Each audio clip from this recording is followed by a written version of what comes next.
আসসালামু আলাইকুম, তানিয়াস রেসিপিতে সবাইকে স্বাগতম। আজকে আমি যে রেসিপিটি নিয়ে এসেছি সেটা হচ্ছে কিভাবে গরুর জিহবা পরিষ্কার করে রান্না করা যায়।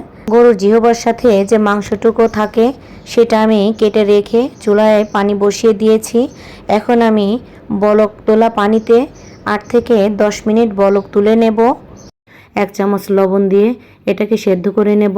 সেদ্ধ করে নিয়ে এটাকে একদম পুরোপুরি ঠান্ডা করে ফেলা যাবে না, হাতে সহনীয় গরম এমন হলে পিস করে নিয়ে আমি উপরের চামড়া দেখুন আমি বটির সাহায্যে কিভাবে করে নিচ্ছি। এটা আপনারা হাত দিয়ে টানলেও উঠে আসবে। এভাবে করে পরিষ্কার করে নেব। একদম পরিষ্কার করে নিয়ে মাঝখান দিয়ে পিস পিস করে কেটে নেব। খুবই সহজভাবে করা যায়। দেখুন কত সুন্দর করে পরিষ্কার করে নিয়েছি। এখন আমি মাথার মাংসগুলোও একদম পরিষ্কার করে ধুয়ে নিয়ে এখানে 3 টেবিল চামচ লবণ, 3টা তেজপাতা, 5 থেকে 6টা দারচিনি, 2টা কালো এলাচ, 4-5টা লবঙ্গ আর 10 থেকে 15টা সাদা এলাচ দিয়ে দিয়েছি। এখানে দিয়ে দেব 3 টেবিল চামচ হলুদ গুঁড়া, দিয়ে দিচ্ছি 5 টেবিল চামচ মরিচ গুঁড়া, কারণ এখানে মাংসের পরিমাণ অনেক বেশি, মশলাও একটু বেশি লাগবে। এখানে দিয়ে দিচ্ছি 2 টেবিল চামচ রাঁধুনি গুঁড়া, দিয়ে দেব 3 টেবিল চামচ জিরা গুঁড়া, এখানে দিয়ে দিচ্ছি 3 টেবিল চামচ রসুন বাটা, 3 টেবিল চামচ আদা বাটা। এখানে মাংসের পরিমাণও বেশি তাই মশলাও একটু বেশিই লাগছে। এখানে 3 টেবিল চামচ পরিমাণ আদা বাটা দিয়ে দেওয়ার পরে দিয়ে দিচ্ছি 3 কাপ পরিমাণ পেঁয়াজ কুচি আর 1 কাপ পরিমাণ তেল।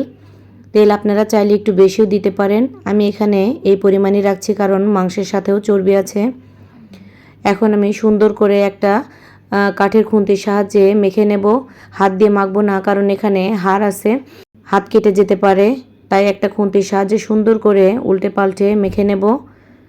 মেরিনেট করে রাখার দরকার নেই। এখন আমি এখানে চুলা জ্বালিয়ে রেখে দেব বলক আসা পর্যন্ত।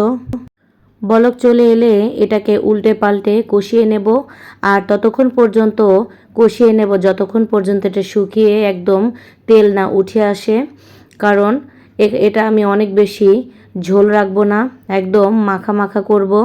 আমি আবারও ঢেকে রেখে দেব। দেখুন একদম ঢেকে আধা ঘন্টা পরে একদম পানি শুকিয়ে গেছে আর একদম 70% সেদ্ধও হয়ে গেছে।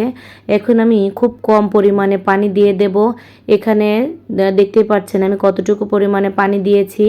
ঢেকে অপেক্ষা করব আরও 40 থেকে 50 মিনিট পর্যন্ত।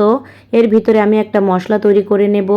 আমি এখানে 1/4 কাপ জিরা আর 15টা এলাচ দারচিনি এভাবে ভেজে গ্রাইন্ডারে গুঁড়া করে রেখে দেই আর মাংস নামানোর 5 থেকে 6 মিনিট আগে এই মশলাটা 3 চামচ দিয়ে দেব এখানে।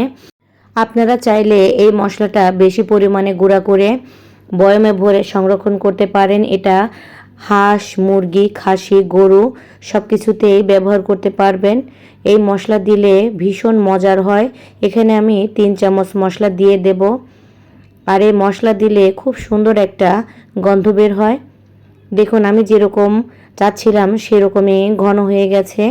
এখন আমি চুলার আঁচ বন্ধ করে দেব। বন্ধ করে ঢেকে রেখে দেব 10 মিনিট। 10 মিনিট পরে ফিরে আসছি।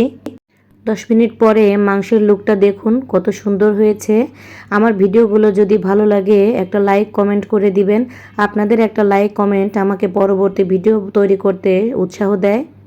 দেখা হচ্ছে অন্য কোনো ভিডিওতে অন্য কোনো রেসিপি নিয়ে। আল্লাহ হাফেজ।